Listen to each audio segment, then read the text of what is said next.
Hi, everybody. Welcome to My Other's Keeper. I am so happy today to have my friend Leanne come and talk about the work that she does in our local women's prison.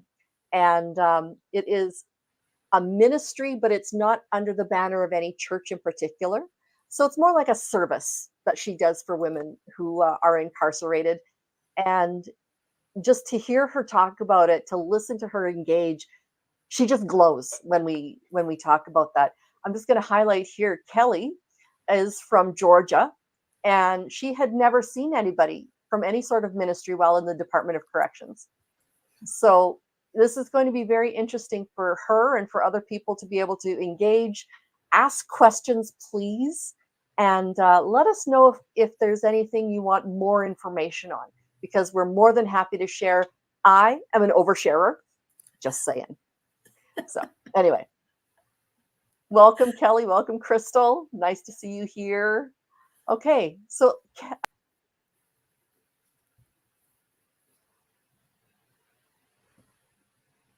I lost you, Kim.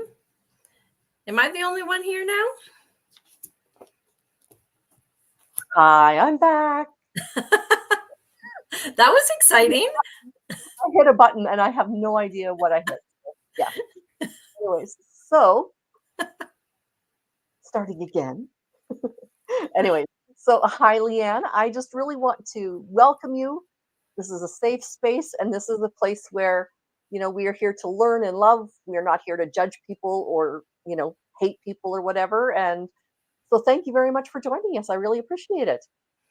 Thank you so much for having me, Kim. It's just a delight to see what you're up to and the people that you are highlighting. And it's just an honor to be your friend and to be here with you today. Awesome. Thank you so much. So tell me a little bit about yourself. Sure. I mean, we could go all the way back to the very beginning. I have You were Mennonite born at a very young age. Yeah, right. Mennonite Hutterite roots, which I think it just always makes me laugh a little bit. But I would say that, yeah, my journey is one that carried me through just really actually quite a beautiful childhood with lots of things that really worked to give me a lot of protection and resiliency in my life, lots of mentors, lots of healthy relationships. And it was later in my 20s and 30s that I ran into just experiences that connected to people who have addiction. And that created a whole different layer of pain and distress in my life, but also led me to a place where I started to understand that I too actually am an addict.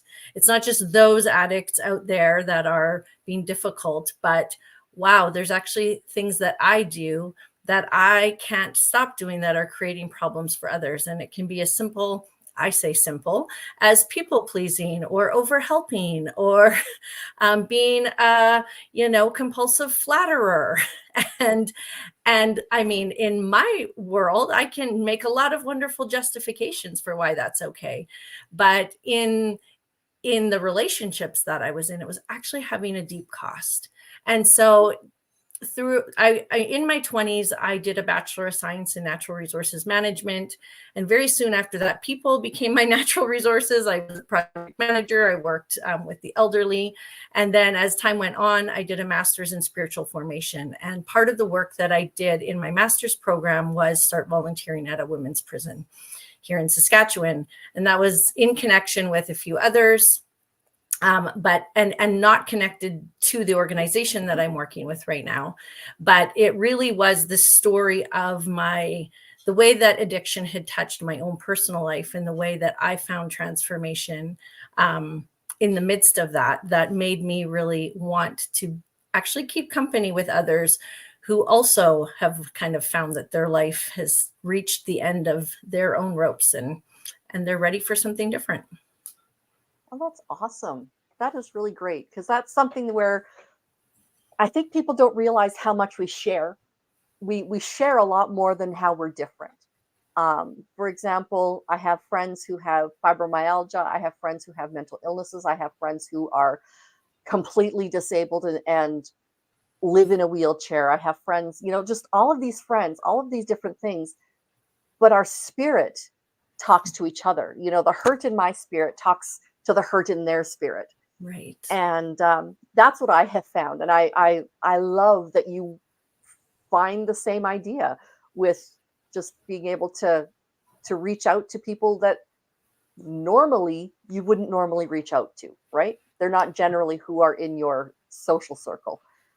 So, Absolutely. And I really love what you're saying about how the ways that we experience common suffering actually can create connection beyond all these other things that might seem different, like differences or barriers. mhm, Yeah. absolutely.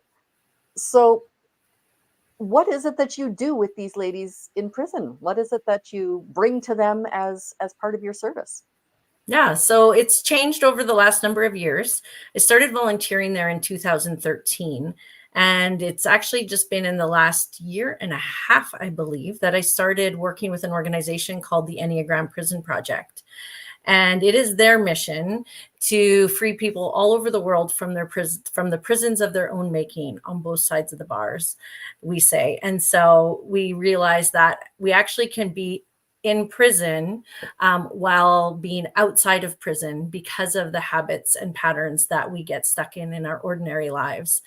And so what we do is we come in with a tool called the Enneagram, and we use it as a tool for self-awareness, self-regulation, and self-compassion.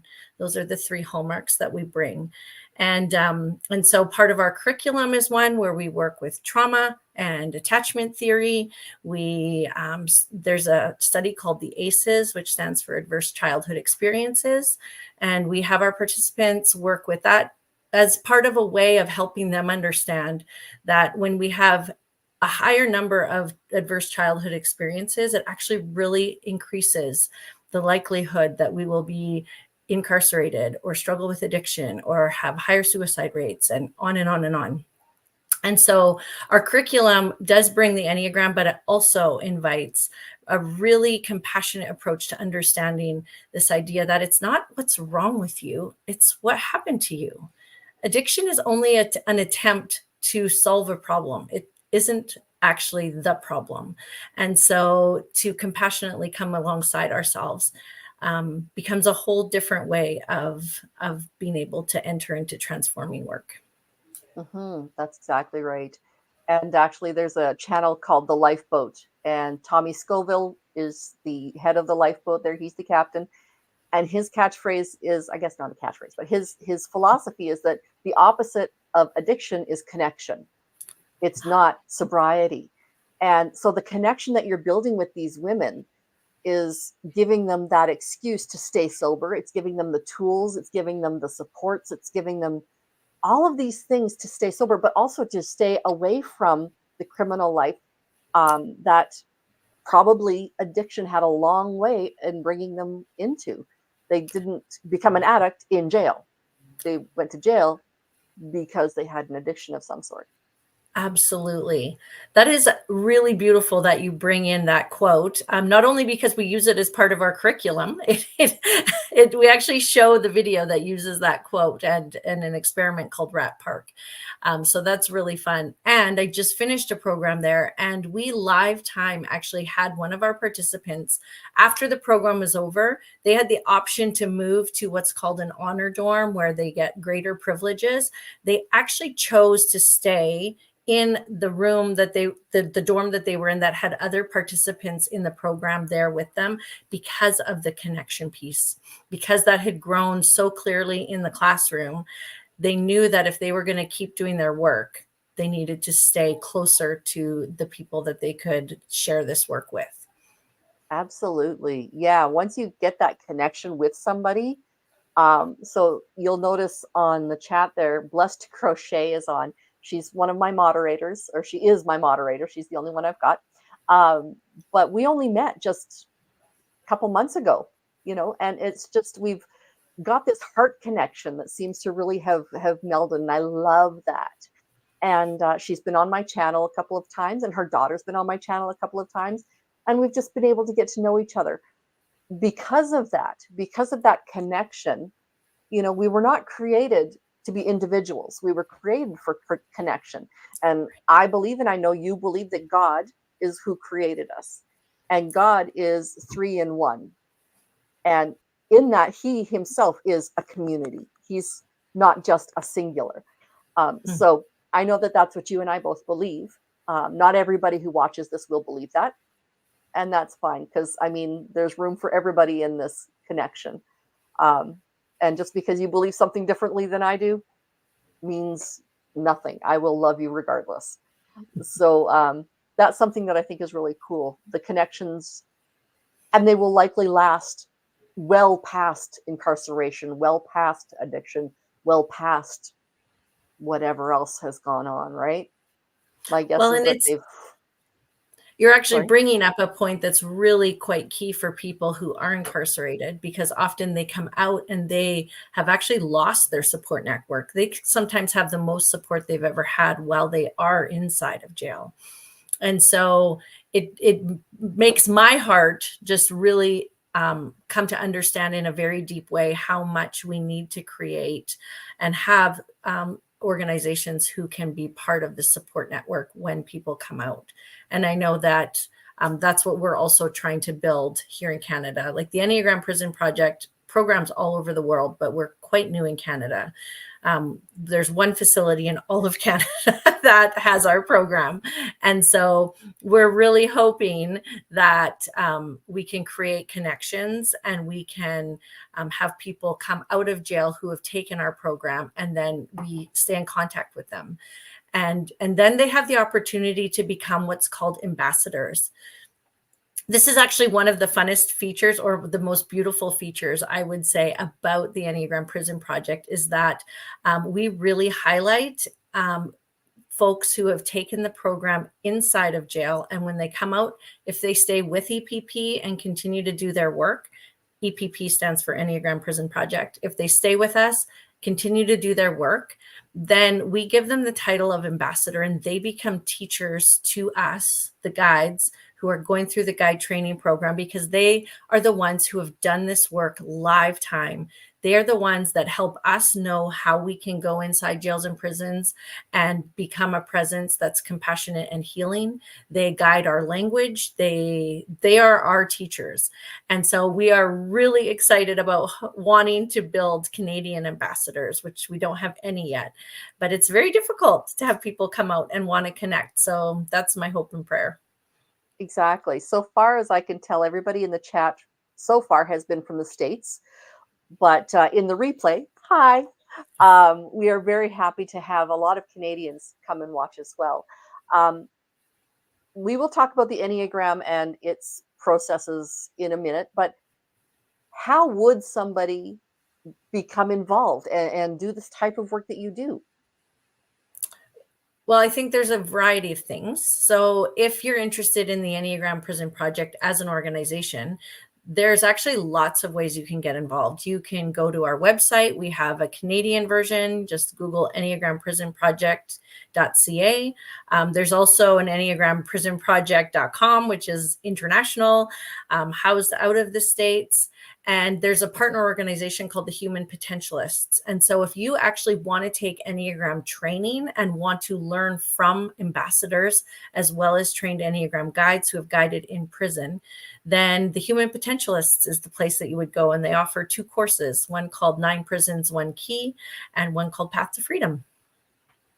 Cool. That's really cool. That is something that does interest me. I'm not sure I have the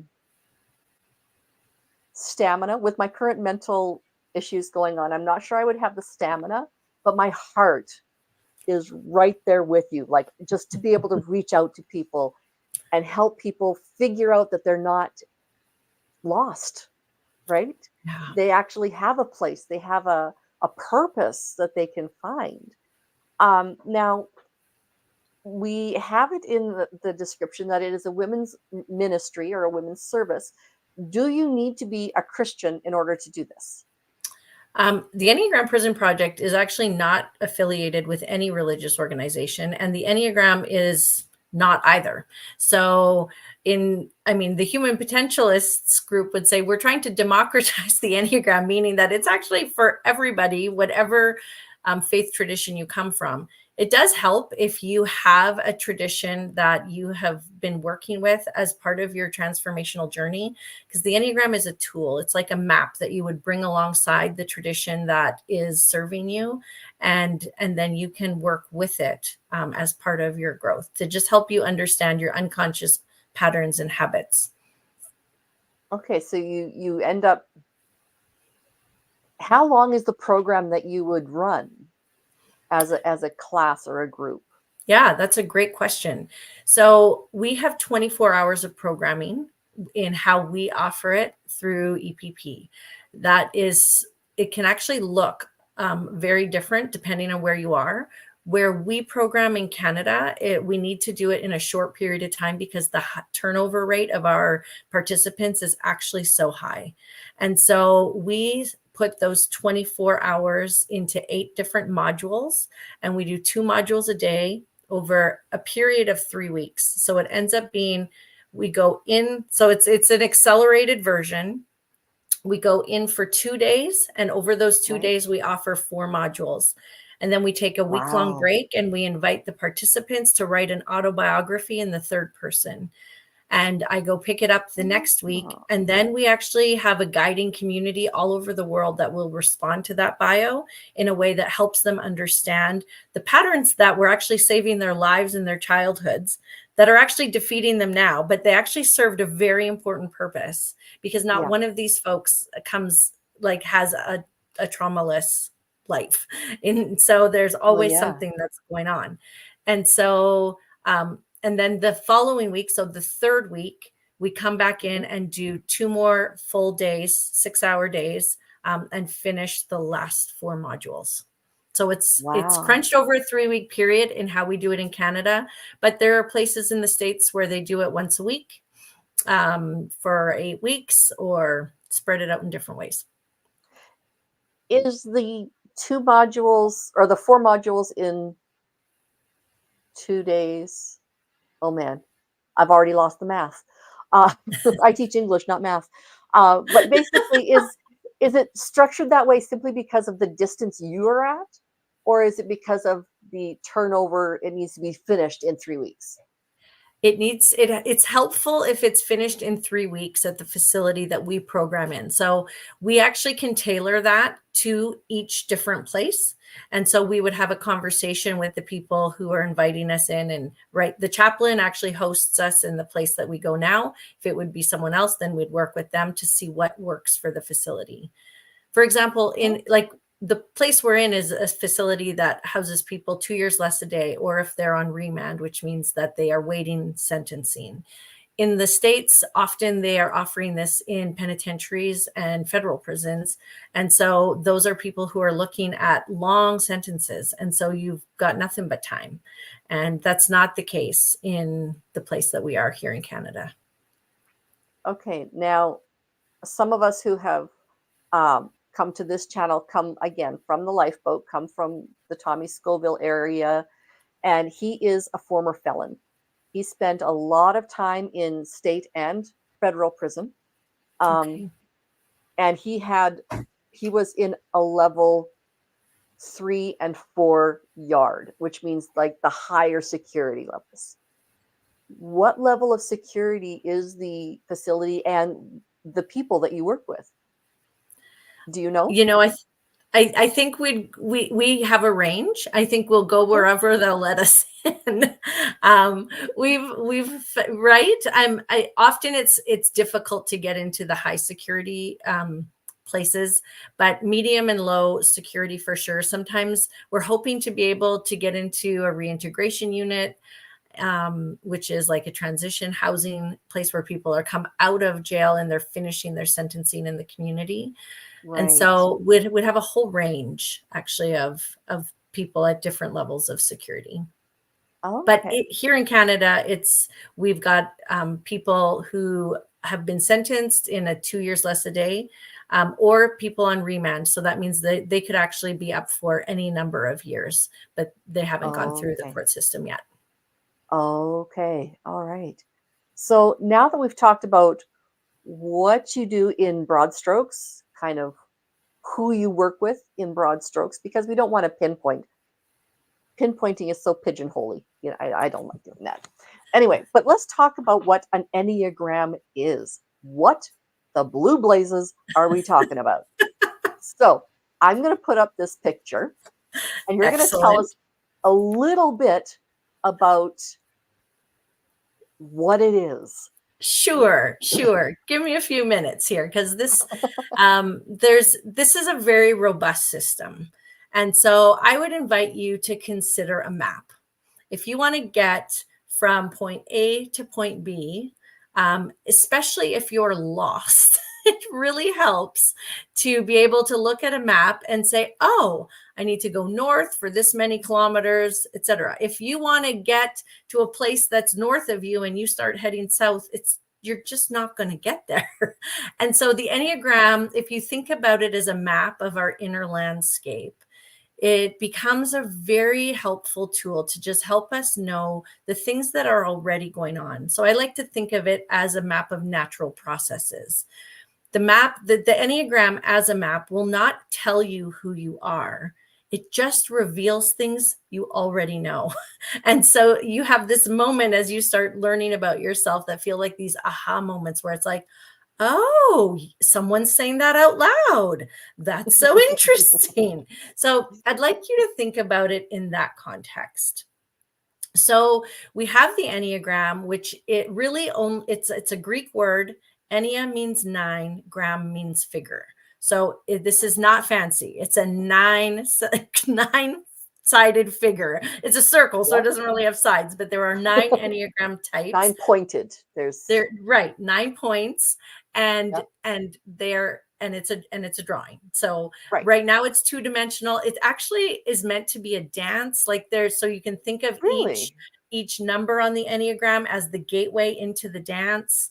And then there's lines on the Enneagram you'll see, which you can think of as a flow or a river, and different ways that you would flow on those lines mean different things. So there's lots that we could get into, but maybe I'll say this. So there are 9 different Enneagram types. There are 3 different centers of intelligence. So when I say a center of intelligence, I want you to think of it kind of like maybe a headquarter or an area. And so one of my favorite things about the Enneagram is it acknowledges that, yes, there is a way of knowing that comes from our heads, and that is intelligent. Our brains are connected to that. But there's actually other ways that we know and receive information in the world. One is also through our bodies, like just our physical bodies. So it is actually a place of intelligence where we can gather and gain information. And then the third place of intelligence is our hearts. And so that connects to our emotional life and the feelings that we bring to the world. And so with those centers of intelligence, we actually have these 9 Enneagram types that get divided into the 3 different centers. So our types 8, 9, and 1, you'll see here, those are folks who are in the body center of intelligence. And then types 2, 3, and 4 are in the heart center of intelligence. And 5, 6s, and 7s operate out of the head center of intelligence. So, so there's lots more that we could say about that, but it's just interesting to know that of all the 9 types, there's actually 3 of the types are in each of those centers, and they have a different way through which they filter the world. Okay, so I went online and did a free test. I like free. What can I say? I'm cheap. Okay, so I found out that I am Enneagram 9, which is at the top, and it is the peacemaker. When my husband read this little dossier that came, like I printed it out and stuff like that, came with the test, he's like, yeah, this totally makes sense for you.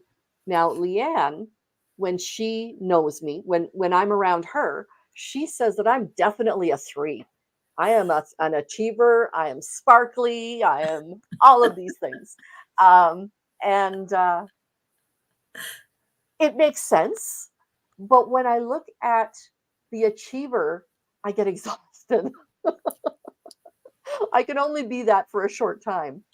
So something that I've noticed, and something that's pointed out in my little dossier, is that 9, 6, and 3 creates a triangle, and they are related to each other. So tell me how those might relate. Absolutely. First of all, I'll say you're not definitely a 3. You are the Okay. only one who gets to pick such a thing. I just Okay. noticed that all of the types have essential qualities that come with them. And the Yeah. qualities that come with a type 3 are value, radiance, and preciousness. And I often experience type 3s literally have a shine about them when they sparkle. And I just noted that shine in you. So there's lots of ways that you could be touching on type 3 and lots of ways that we could explore that. You are the only one who gets to say what Enneagram type you are. Okay. But the way that those lines work between the 9, the 3, and the 6 is that, Mhm. let's say you are a type 9. So type 9s, there's directions and ways that you would travel on that triangle when you Mhm. are feeling relaxed and at ease in the world. And so 9s would move to 3. 9s are our type on the Enneagram. They bring wholeness, unity, and being. They just have this understanding that the whole, like everybody actually belongs, and they know it in their core, but they actually forget that they are part of the belonging. It's like everybody else can live, but not me, or everyone else belongs in this circle, but they forget themselves. And that's a way that they learned to actually survive their childhood, was just by literally disappearing. But when a 9 wakes up to that pattern, they actually understand that, whoa, I can engage in the world. And so they act, it's like they flow toward the type 3 and take on the high qualities. I say high meaning healthy, because we can always, in every single Enneagram type, there's 9 different levels of development. So we can be in really healthy places on every type, or we can, if we're in really hurting places, it's like an open hand is like free. And then the more hurting we are, the more contracted we are inside of ourselves and away from our essential nature. And so then we don't know what's happening inside of ourselves and we suffer. And so then we're actually blocked from the very beautiful qualities that each of us come to bring. And so Okay. when a 9 is doing well, it heads toward the 3. But if a 9 feels stressed, they're exhausted, there's like too much going on, they actually follow from 9 to 6. And they take on, 6 has beautiful qualities. They are the ones that come and show us what it means to be awake in the world, to be loyal, to trust the inner guidance that's in us. Like 6s are phenomenal. And when they forget that that's already there for them, they can really suffer from profound anxiety. And so the Mhm. unhealth, when a 9 is stressed, they actually take on the bottom levels of the health of the 9, or of the 6, sorry. And so then they experience the anxiety and the catastrophizing and what we actually often call pre-traumatic stress syndrome. There's people who can suffer from post-traumatic stress where they've experienced something terrible, but our type 6s on the Enneagram actually suffer from catastrophes that have never happened, but they're so alive in their brain and they've been able to imagine the detail of how things could go wrong in the future so minutely that it actually is traumatizing for them. That makes sense. I Yeah. I have experienced exactly that. And maybe that's why 9 does make a lot of sense for my personality. Okay. Just from even what you've talked about. When I am feeling up, I am absolutely sparkling, happy. Everything is good in the world. Take a look at the painting behind me. It's just a wash of color, right? Um, and then the grass and stuff under. Anyway, whole nother painting project. But when I am feeling low, when I am stressed, when I'm anxious, absolutely what you're talking about with the loyalist, with the catastrophizing and all of that kind of stuff, the pre-traumatic stress. Um, absolutely, completely. I have post-traumatic stress disorder, but I can see where pre-traumatic stress would definitely feed into that. So, Okay. yeah, Okay. Well, isn't that beautiful? there you go. Yeah. Well, and Yeah. then the other piece that's so interesting about how the Enneagram numbers work. So every type has lines. We've already kind of Hmm. explored how those can work. They Hmm. also have, if you think about, like, if we look at on this diagram, type nines at the top, if you would just imagine, the nine taking their arms and just putting an arm to the number on each side of them, those are what's called your wings. So you can't have a wing across the Enneagram. Your wings are the types that are directly beside you on each Hmm. side. So Hmm. a nine could have, and we have both wings, but often we've actually overused one or neglected the other, or neglected both. We don't often have balance in our wings. And so that's actually one of the ways that we can grow, is kind of the nine waking up to, oh, like, do I tend to use the strategies of type one to help me achieve what I feel like I really need, which for type nine is an inner peace. They're looking for a Hmm. still pond inside all the time. Hmm. Like, do not mess with the pond. Or do the strategies of type eight help me maintain that peace on the inside? So, depending on your environment, depending on the strategies you used growing up, will depend on which wing you actually worked more than the other. Okay. So what strengths or would I have if I were a wing one? So, our type ones are our reformers, and they bring the beautiful qualities of goodness, sacredness, and purity. Ones just know what the good is, and they can see it, and they want it for the world. They want Yeah. to reform all things. And so, if a type nine has a one wing, then they lean toward that vision of seeing the world in a way that just kind of has this radar for what's perfect. And so that can be such a gift. And as any of the types kind of do their like super duper health, and we all know that a perfectionist streak can actually become very rigid and inflexible. And that Yeah. can become a burden not only to ourselves, but to the world around us. For And sure. so it's experienced as judgment, even though the degree to which a perfectionist and or the reformer, there's all different names for all the different types, depend on what resource you find. The intent is love and care, but it can be felt as really hard and rigid.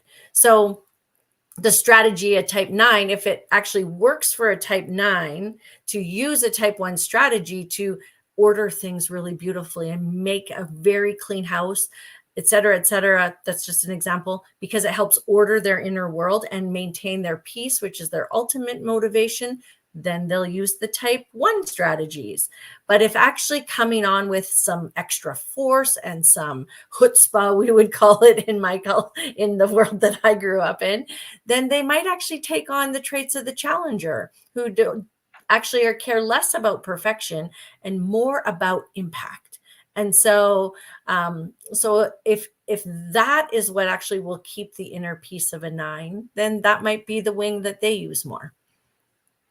Okay. So having just listened to that, I can see myself in both. I am not a tidy housekeeper. You've been to my house, you know this. But I crave peace. And I Mm. do want to change the world in order to create peace, to create inclusion, to create just connections among people so that the rest of the world can have peace. Right. So that makes sense for me. Um, but at the same time, I got some chutzpah. You don't mess around with my people, you know? You just don't. Um, with myself, I can see me, I do fade into the background. I'm a talker if I'm talking about something like this. I'm a talker when Mm. I'm teaching. I'm a talker in that. My natural inclination though is to be a listener. I would be more than happy to sit for this half hour and listen to you talk. And the only reason I would talk then would be to draw out more information for me to listen to. So that really is my more natural inclination. Um, but the challenger, absolutely. If I become mama bear real quick, and something my psychiatrist said. She's like, Kim, you don't put up with shenanigans. I'm like, oh, come on. I love shenanigans. She's like, okay, do you let your children do this? Do you let your children do this? Do you let your children do this? No, of course not. Yeah, no shenanigans in your house. So I got some challenger in me too. Oh, that's beautiful. Yep. Anyway, so all right. So if let's get personal. What is your Enneagram style? Oh, sure. I work out of type 2, the helper. Okay. Yeah. So what does the helper do? Well, the helper has it's quite a thing when we start really exploring the joys of the helper. Okay, so the helper is the type on the Enneagram that is they come with the essential qualities of love and sweetness and nurture. There's a natural attunement inside of us to what's needed, and Mm-hmm. we just have it in us to want to show up and offer.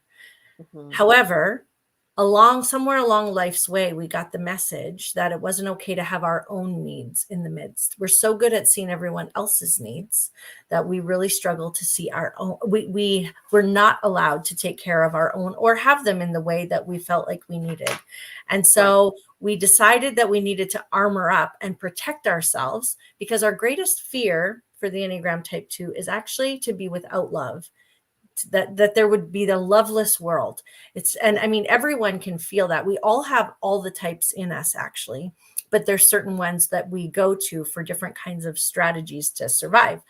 And so if a 2 is afraid that there's going to be no love in the world, and the only solution they have as little people is to get that love need met, is to negate their own needs, then a child is going to do that every time.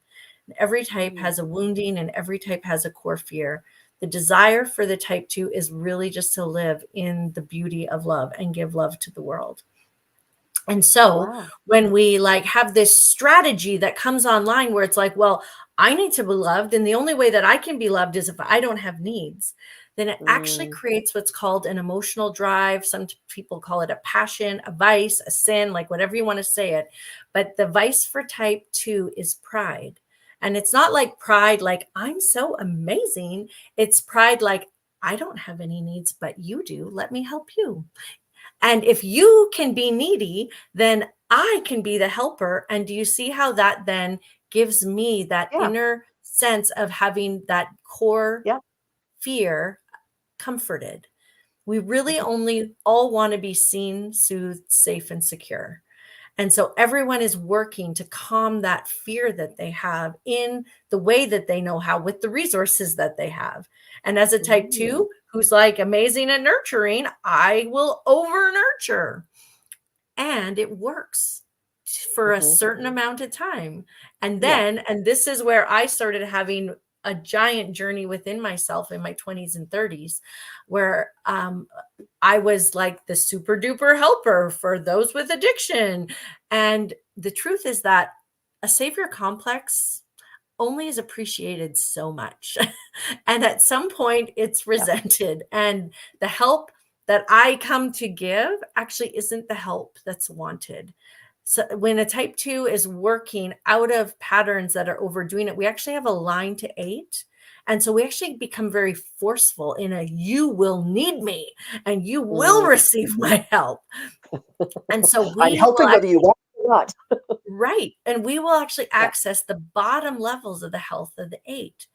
And so for all of the types, when we can come back to presence, we call it. So right here in this moment, taking a deep breath, recognizing that we are conduits of the divine essential qualities that we have been given. I don't have to work for love. I don't have to work to be a nurturer. I actually have those divine qualities that will flow through me. This is how we're made. If I'm not busy trying to muscle it and source it myself. And so when I can come home to myself and put my feet on the ground and take a deep breath and say, there's enough love in the world for everyone. And I can actually take care of my own needs, and I can take care of the needs of others in equal measure. Then the virtue of my type shows up, which is humility. And I can give and I can receive in a way that's not tricky, I call it. There's no strings attached. And then I actually head toward, there's a line from 2 to 4 where I go in health and growth. And that means I'm actually, type twos will actually overdo the positive emotions and want to throw out the negative ones. And when I head to type 4, who they are our deep sea divers of the Enneagram in the heart space and the emotions, they can just go to all the depth and beauty of all the emotions. Then I actually can rest there and be with all the hard bits of life and all the beautiful bits of life, taking care of my needs and everyone's needs. And we're all on the same playing field. And it's a beautiful, freeing thing, Kim. Oh, for sure. For sure. I can really kind of resonate with I want to help. I want to be around needy people because I need to be needed. Yeah. I understand that feeling. And my own, where I'm 9 is my needs just disappear, right? I kind of fade into the background. But at the same time, I really want to be a helper for people. So, I Yeah. mean, I can see where you have all of these different pieces inside one person. Right? Yeah, Absolutely. And I mean, there are, so if we, there is no gender specific type. Like right. the Enneagram is beyond culture and beyond gender. Mhm. However, if we think of North American culture, type 2 is typically one that has been connected with more female kind of roles, whereas type Mm, 8 is actually been connected with more like the strong male figure if we go to stereotypes, which actually don't serve us very well. But it does mean that when there's lots of men who are type 2 and lots of women who are type 8s, but they actually struggle sometimes in certain contexts to be accepted and received because, oh, that's too strong a woman, or that's yeah. too, that man likes to be in the kitchen way too much, or whatever the thing is, right? A male nurse, for example, Yeah, would be an yeah. example of that. Yeah. That absolutely.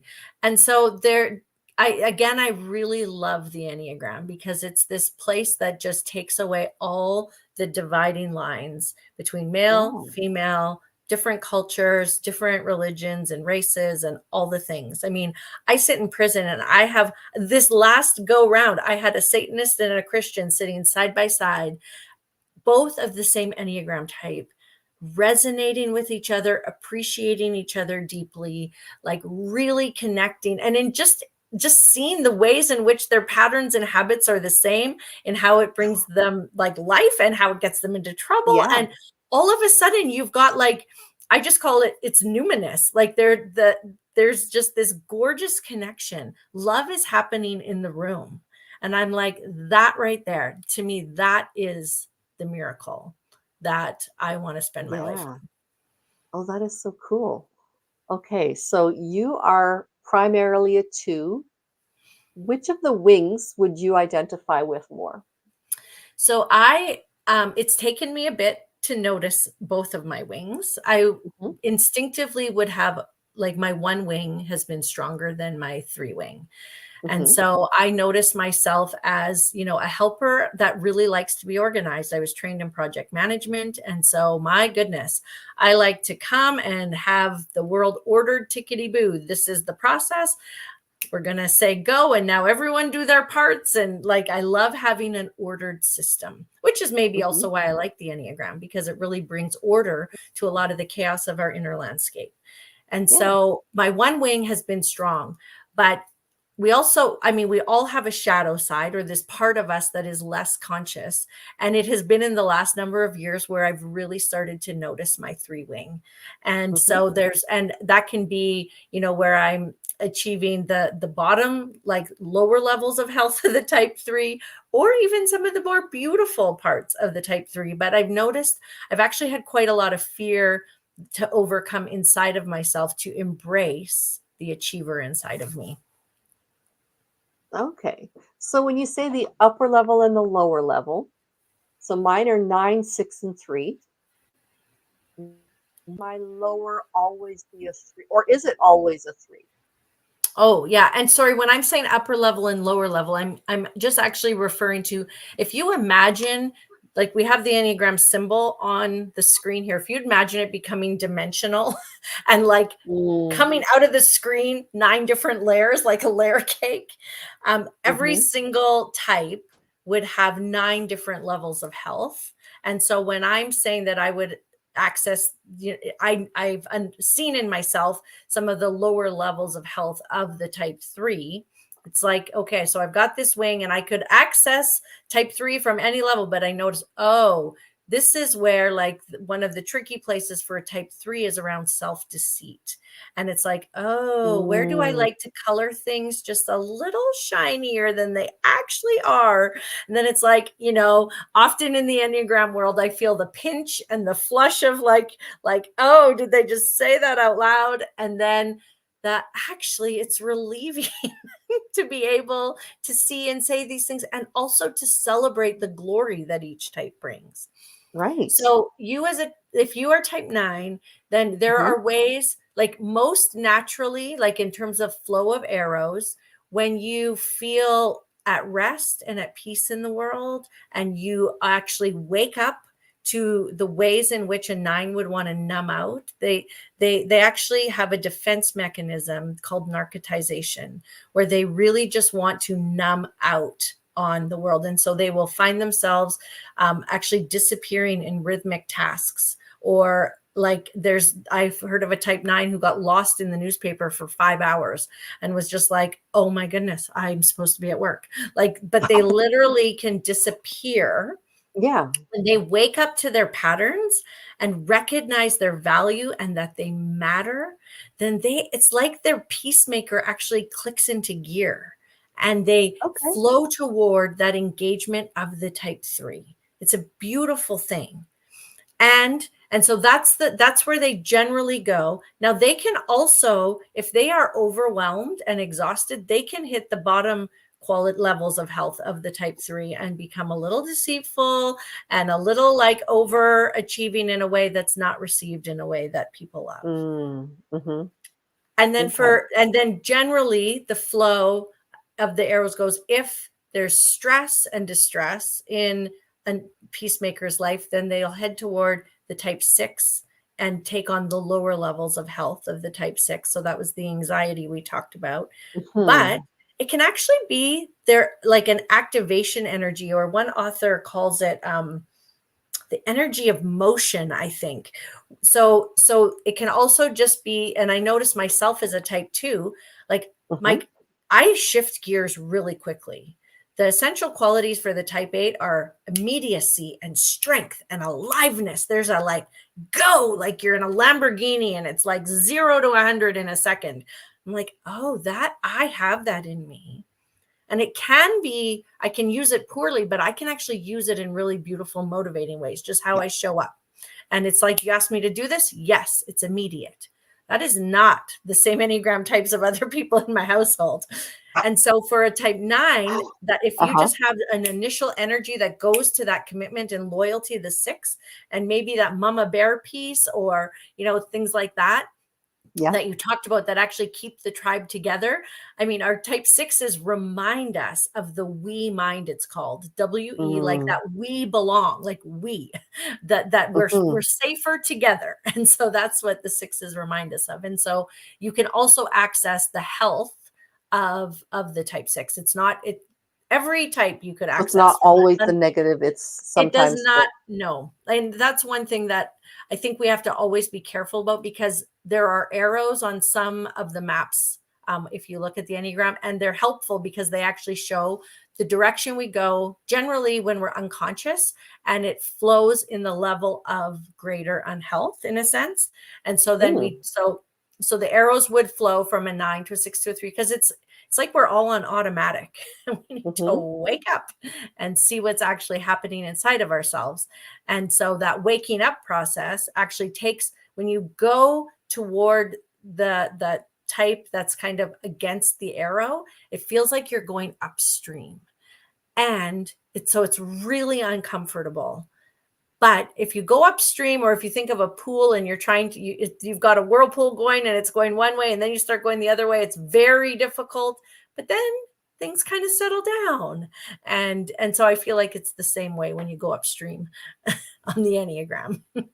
When you go upstream on the Enneagram, does that mean you're working more toward emotional health Yeah. And or I mean, your it would be going personality? against the directions of the arrow. So the one we have on the screen right now does not have arrows on it, Right. but some you will find do have arrows on it.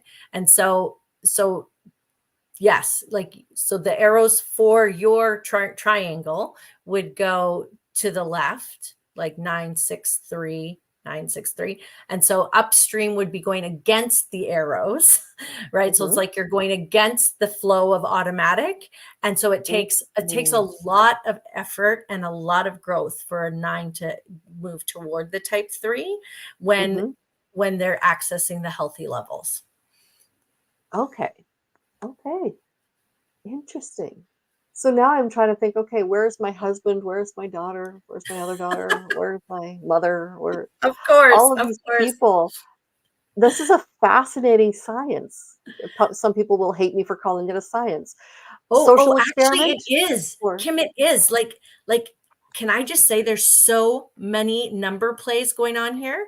There is oh yeah. science in here. Like even how the triangles and the hexad shape that are on there are integrated have to do with, like, I think sorry, 1 divided by 7 gives you a Mhm. repeating decimal, and that actually connects to the 1428571, which is the flow of the arrows if you start at type 1.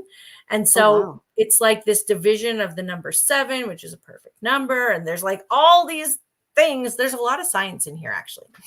Holy moly. Yeah, it's really That's more fun. math than I was ever thinking of doing tonight. Fair. I've had you do math twice now, didn't I? I know. And that's not even the first time today. I had math earlier today. So and it was even financial math. Oh my word. Don't even talk to me about that. Ugh. Anyway. So all right. So when I look at my husband, just from the names of the numbers, I would probably put him as an investigator. Number 5, he's an engineer. Tell me if that were to be so, what would that tell you about him? Well, first of all, I just want to say thank you for falling into the number 1 trap of the Enneagram.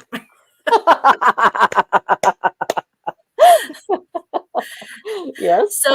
So this is what I think is just so vital to say, always, always, always, is number 1, when it comes to the Enneagram, we can never offer to others what we don't possess ourselves of any Right. kind of growth. And so it's always number 1, you approach a tool like this for yourself and for your Mhm. own growth.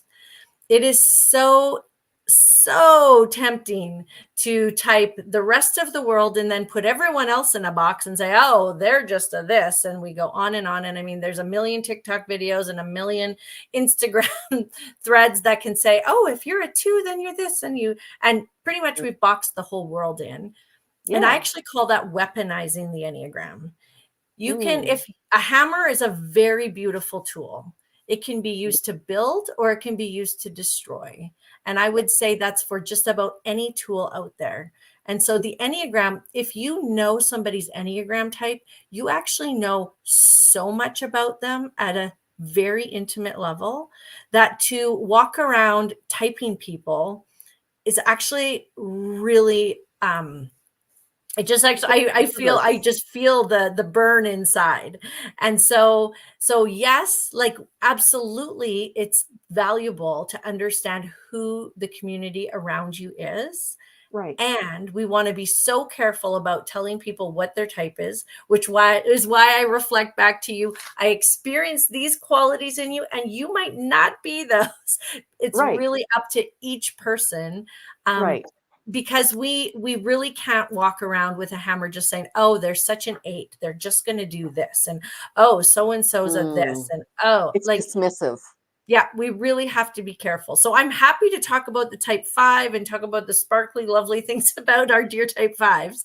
And I also think it's really valuable. I would feel remiss if I didn't also say, you know, do use this tool for yourself first, Yeah. and let yourself feel the burn and the delight of what Hmm. you discover, and then really rest into the truth that you are held.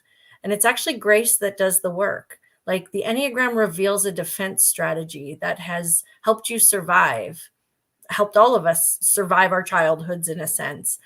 And we're not our personality type, and we're much more than that. And so there's a gift in just being able to do the work in a way that, yeah, points at ourselves first, and then we can just be compassionate with others. If the Enneagram doesn't lead to compassion, it's not doing good work. Absolutely. Yeah. Well, and Mary was just saying she took a few tests and it says she's a 7.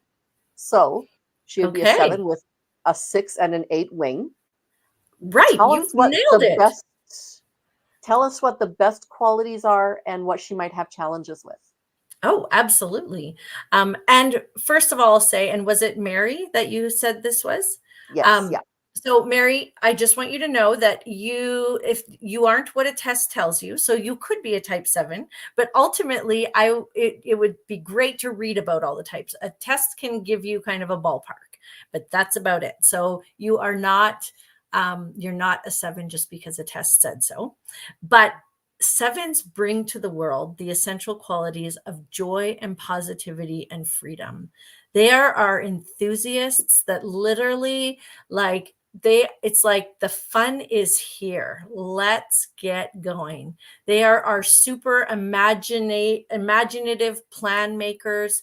They are the ones who dream of how things could be. And it's like, let's do this. Let's do this trip and let's plan this party. And this is so fun. So 7s bring a lot of enthusiasm to the world.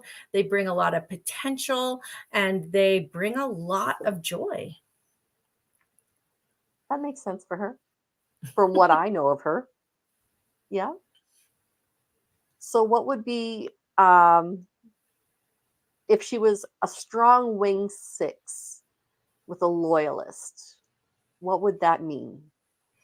So if she's an Enneagram type 7 who feels that sense of freedom and joy and loves to make plans, the loyalist in her would also have a really deep instinct about where things could go south. And they would Okay. have an idea about, like, okay, like I have all these plans, but I actually feel a little worried because there's this and this and this that's actually going on. And a sense that I don't want to just go make my plans by myself. I actually Hmm. want to bring people with me. And so there's a connection and commitment to others around them. Whereas if they're a type 7 that have more of an 8 wing, they might actually want to use the fun and the planning and all that towards social justice things. Our 8s on the Mm. Enneagram, when they are moving to levels of health, use the strength that is in them to actually fight for the vulnerable and to create. They are the ones who want to be our protectors of all things soft and sacred. And so the 7 would then use their, like, love for all this creativity and joy to actually, like, access the strength of the 8. To, like, I have a friend who's a type 7 in the Enneagram Prison Project, and goodness, she's giving her life to this project, which is a social justice mission, Yes. right? Okay, so Mary was saying she loves making plans. Okay. So that would be somebody who is a strong wing 6 then? Is that Well, I mean, if she loves making plans, that is the 7. And so Oh, that that's the doesn't 7. reflect Okay, any sorry. of those wings. Okay. Okay. Um, yeah, yeah. Okay. But So one is but more social justice, one is more the persons around you kind of thing. yeah.